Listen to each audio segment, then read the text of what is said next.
नमस्कार, श्री स्वामी समर्थ. मी ज्योती तुमचं स्वागत करते नवीन व्हिडिओमध्ये आपल्या. हे बघा, सकाळी ना झाडझूड झाल्यानंतरून मी देवपूजा करून घेतली, कारण की आज ना आम्हाला डब्याला सुट्टी होती. आज आरोला सुट्टी असल्यामुळे ना डबा पण नव्हता. म्हटलं आज निवांत माझं काम चालू होतं. आणि सकाळी ना म्हणजे रोज आहे ना मी देवपूजा नंतरून करते, पहिले डबा बनवते. पण आज आहे ना पहिली देवपूजा करून घेतली. सकाळी देवपूजा केली ना खूप वातावरण पण प्रसन्न वाटतं आणि घरात आहे ना मस्त श्लोक मस्त काय गाणे देवांचे वगैरे चालू असतात. त्याच्यामुळे ना घरात पण वातावरण एकदम प्रसन्न राहतं आणि की कधी देवपूजा असं वाटतं का देवांसमोर उठूच नाही, इतकं छान वातावरण झालेलं असतं. आणि मी मंगल कलश पण भरून घेतला. मंगल कलश ना जर मंगळवारी नाही तर शुक्रवारी असं मी भरत असते. देवपूजा पण झाली ती माझी छान अशी. आणि मी आज आहे ना टिफिन नव्हता द्यायचा ना, त्याच्यामुळे ना पहिले नाश्ता केला. अरू म्हणे मम्मी आज नाश्ता बनव. रोज आम्ही नाश्ता काही बनवत नाही, डायरेक्ट स्वयंपाकच राहतो. नाश्त्यामध्ये ना पोहे बनवले, झटपट होणारे म्हणजे पोहेच. आणि वेळ पण खूप झालेला होता, त्याच्यामुळे नारभूने खूप भूक लावलेली आहे ना, त्याच्यामुळे ना मी पटकन पोहे बनवून घेतली. पोहे एक नाही एकदम झटकन पटकन पण होतात, त्याच्यामुळे ना म्हणजे चल साधी सोपी रेसिपी आपल्याला पोहेच करायला परवडेल. म्हणजे छान असे पोहे बनवून घेतले. त्या तेलामध्ये ना जिरे, मिरची, शेंगदाणे आणि कांदा मस्त परतून घेतला आणि त्याच्यातनं थोडीशी हळद टाकून घेतली. कांदा परतवल्यानं थोडं मीठ टाकलं होतं, म्हणजे जेणेकरून कांदा छान परतवला जातो. आणि पोहे पण मस्त झाले होते. पोहे पण भरपूर करावं लागतं, कारण की आजी पण असते, आजी बाबा त्या बाजूला, त्यांना पण द्यावं लागतं. ते दोघं एकटेच राहतात ना. माझे मम्मी पप्पा आहे ना जे मोखड्याला राहतात आणि काका आहे ना वसईला राहतात, त्याच्यामुळे त्यांना ना तिकडं करमत नाही, ते ना इकडं गावीच असतात. त्याच्यामुळे म्हटले चल त्यांना पण पोहे, मी असं काही केलं का वेगळं त्यांना पण देत राहते. आणि भाजी पण वेगळी केली का मग ती पण देते. पोहे मस्त झाल्यानंतर माझे दोन्ही मुलं किती छान पोहे खात बसले. ते दोघांची खूप छान मस्ती चालली होती. तो पण मस्त बाय बाय करत होता. मी मोबाईल हातात घेतला आणि त्यांनी बाय बाय करायचं पण बंद करून टाकलं. नाश्ता झाल्यानंतर ना कपडे वगैरे धुवून टाकले, बाकीचे फरचे वगैरे पण सगळं साफ करून झालं होतं. मग स्वयंपाकाला लागलो, कारण की नाश्ता केलेला होता आणि त्याच्यामुळे आम्ही दोघी सासू सुनेने इतक्या स्वयंपाक करून घेतला. स्वयंपाकाला वेळ पण नाही लागला आणि कुठं स्वयंपाक झाला ते पण कळलं नाही. एकीकडनं स्वयंपाक पण चालू होता, मी लगेच भांडे पण धुवून टाकत होते, कारण की मला दुकानात पण जायचं होतं. मग एवढं उगाच टाईमपास होतो म्हणून ना मी पहिलेच पटकन हातासरशीने लगेच भांडे पण घासून घेतले. खूप म्हणजे घरात किचनवर आहे ना पसारा पण होत नाही, काही नाही, म्हणजे पटकन आवरलं पण जातं. आणि लगेच मी भात पण घालून घेतला होता, कारण फक्त भातच घालायचा राहिलेला होता. स्वयंपाक झाल्यानंतर ना आईंनी पण स्वामीला झोपून दिलं आणि मी ना लगेच स्वयंपाक म्हणजे जेवायला घेतलं.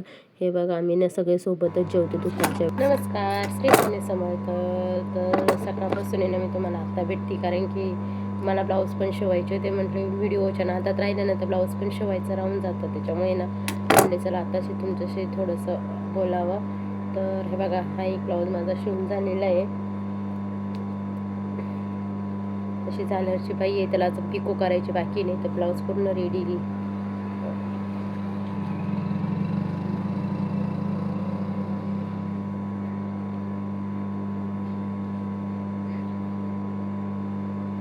तुम्ही म्हणशील इथे डबल टिपा का मारलेले आहे मी, तर आहे ना इथे ना म्हणजे कपडा आहे ना असा निष्ठून जाऊ नये म्हणून मारलेला आहे, कारण की काही काही कपडा आहे ना असा निष्ठून जातो, तसातला हा प्रकार या कपड्यामध्ये आहे. त्याच्यामुळे ना मी असं डबल टिप मारली, नाहीतर आहे ना इथं लगेच विरून जाईल. म्हणजे भारी साडीवरचा ब्लाऊज आहे ना तो विरत नाही. आणि जर अशा हलक्या साड्या घेतल्या का त्याच्यातल्या ना असं इथे ना असं उचकून जातो.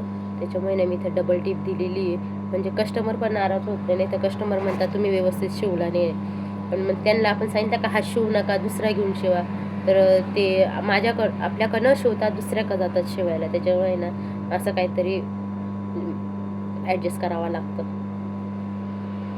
आता हा पण रेडी झालेला आहे कम्प्लिटली ब्लाऊज मस्त. अजून एक शिवला होता आणि हा एक ब्लाऊज आहे ना मी त्या दिवशी म्हणजे परवाच्या दिवशी कटिंग केलेला होता, 2 दिवस झाले. आणि तो अर्धा पण शिवून झाला होता, थोडा व्हिडिओमध्ये पण दाखवला होता ना.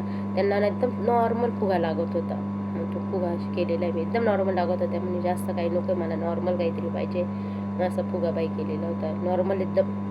त्यामध्ये काही नाही जास्त, एकदम 2-3च चुन्या घेतल्या तरी चालतील. कपडा पण कमी होता, नाही तर अजूनही चुन्या घेतल्या असत्या. मागे ना मस्त गोल गळा शिवलेला आहे असं गोल, आणि त्याला डबल लेस लावलेली. मी याला पण तसं डबल टिप मारलेली आणि त्याला प्रेस केले ना तर अजून छान फिनिशिंग येईल. पण प्रेस करायला ना शिलाई दिली तर माणूस प्रेस पण करी, पण शिलाई ते शिलाईचं आता 150 रुपये शिलाई. आता याचे आहेत 180 रुपये शिलाई. त्याला लेस आणि थोडं फुगाबाई म्हणून केलेलं आहे. त्याची नाही 180 रुपये शिलाई घेणार आहे मी याची. त्यांना सांगितलेले आहे आधीच 180 रुपये. याची 180 रुपये शिलाई आहे. अशी डबल लेस लावलेली आहे याला. ब्लाऊजनं पिको केल्यामुळं बघा किती छान बाई पण रेडी झाली होती. खूप छान वाटते ही बाई ना, मला तर खूप आवडते. माझ्या साड्यांना मी पहिल्यांदा अशीच बाह्या बनवायची. इकडं हा पण ब्लाऊज रेडी झालेला होता. हे बघा ब्लाऊज कटिंग करून शिवले होते, त्याच्या चिंध्या पण इथंच पडलेल्या आहे. खूप पसारा पण होतो ब्लाऊज कटिंग करताना. हे बघा स्वामी त्याच्या छोट्या चपला न घालता एवढ्या मोठ्या मोठ्या चपला घालतो आणि फिरतो आणि पडायची पण भीती वाटते. मग डायरेक्ट तुम्हाला मी संध्याकाळी भेटली. संध्याकाळी मस्त किचन मी धुवून घेतला होता. बघा किती छान चकाचक किचन केलेला होता. किचन मला असं स्वच्छ खूप आवडतं.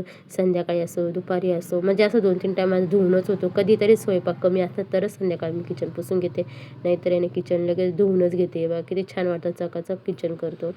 झोपायच्या आधी ना मी गरम पाणी ना स्वामीची बाटली घेऊन घेते. हा ब्रश आहे ना असंच भांडी घासायचाच आहे, त्याने लगेच मी घसून घेते निरम्याने किंवा लिक्विड वगैरे टाकून मस्त बाटली घसून घेते. तुम्हाला व्हिडिओ आवडला असेल तर लाईक, शेअर आणि सबस्क्राईब करा.